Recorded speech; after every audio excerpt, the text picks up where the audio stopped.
Okay, so I'm gonna work, like I said, from kind of the neck all the way down to the other end. Okay, so last week we really kind of focused on the superior aspect of the respiratory system. We could see and we isolated out, this is a nice looking larynx. We look at ours, that big box would probably be called the thyroid cartilage.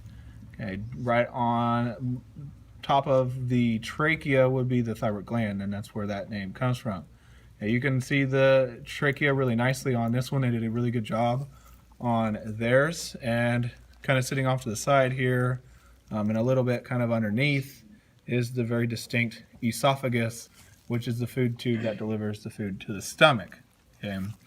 Now as I kind of open up the chest a little bit more, here's the obvious heart with the various lobes of the lung on both sides. Sitting on top of the heart is this kind of blackish looking bilobed organ, which is the thymus. This is the best cat to show the thymus.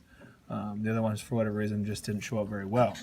Okay, so as I work my way down, you can see a very visible diaphragm. Okay, the diaphragm is this kind of half moon shaped muscle that allows our lungs to inflate. It sits directly on top of the lobes of the liver. We can see they have at least 4 lobes, and I think there's a 5th one kind of inside. Right here between this lobe is this green sac, which is the gallbladder that stores the bile that's produced by the liver.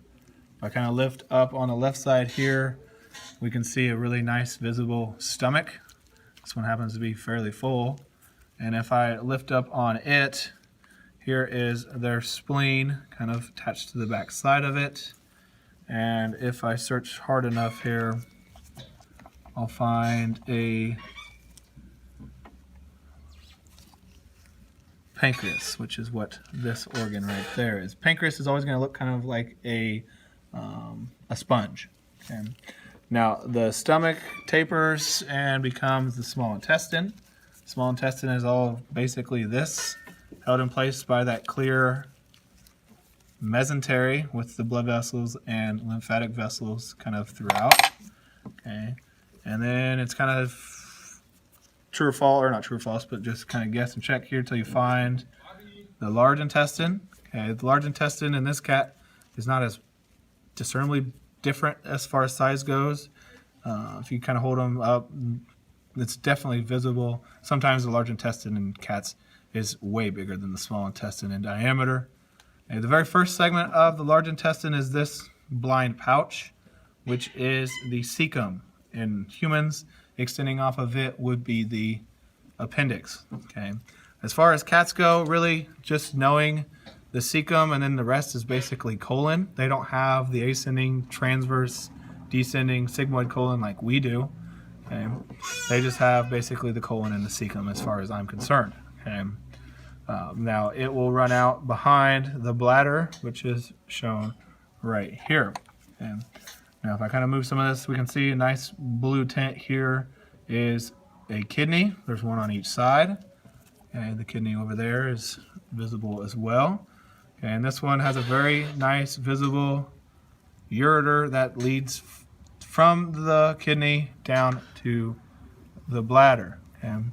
Now, not the best in this cat, but where the bladder tapers, you'll see the beginnings of the urethra, okay, which are parts of the urinary tract. Okay, since we're dealing with a male cat, we have some male reproductive structures.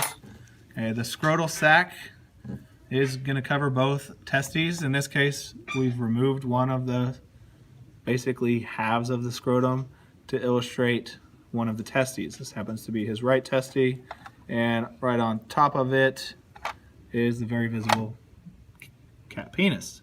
Okay. Now, the other day in lab or in lecture, we talked about the spermatic cord.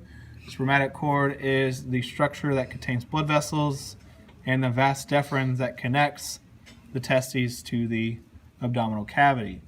Remember that the sperm that's made in the testes doesn't go directly to the penis, actually comes up through the spermatic cord by way of the vas deferens and around the bladder. And so in a male cat, if you kind of hold the bladder back, there is usually 2 visible cords that kind of wrap around And in their cat, it's kind of snipped off, but you can slightly see it.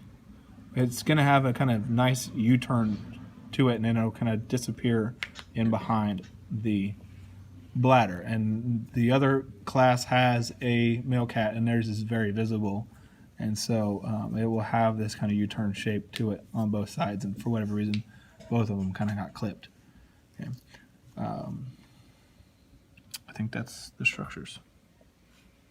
You can stop.